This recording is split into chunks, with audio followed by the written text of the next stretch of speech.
நம்ம தமிழ்நாட்டில் அரசு ஆஸ்பத்திரி வாசலில் அன்னதானம் போடுற கூட்டத்துக்கு நீங்கள் அன்னதானம் போடுறதெல்லாம் ரொம்ப சந்தோஷமான விஷயம், இல்லைன்னு சொல்லலை. நீங்கள் அன்னதானத்தை போடுறீங்க, ஆனால் கொஞ்சம் வெள்ளனா வரணும். 6 மணிக்கெல்லாம் வந்தீங்கன்னாத்தான் பேஷண்ட்டு சாப்பிடுவேன். இல்லைன்னா நீங்கள் 7 மணிக்கு வந்தீங்கன்னா அந்த இட்லியும் சளிச்சு போயிடுது, சட்னியும் சளிச்சு போயிடுது.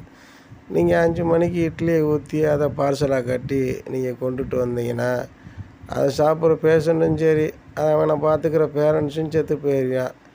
அதனால தான் சொல்கிறேன், கொஞ்சம் வெள்ளனா கொண்டு வாங்க, கொஞ்சம் டேஸ்ட்டாக கொடுங்க. செத்தாலும் பரவாயில்ல, நல்லா மனமாக தின்று செத்தம்டாண்டு அவன் சந்தோஷமாக சாவியான்.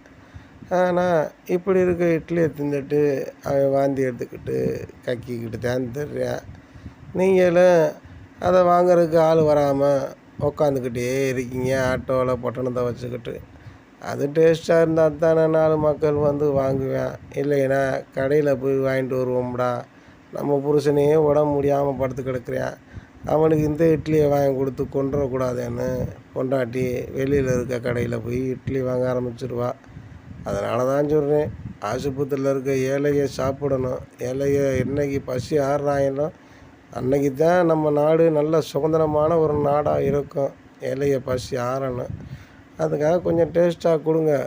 நானும் கேட்டுக்கிறேன், உங்கள்கிட்ட உதவி பண்ணுங்கள், பாவம்.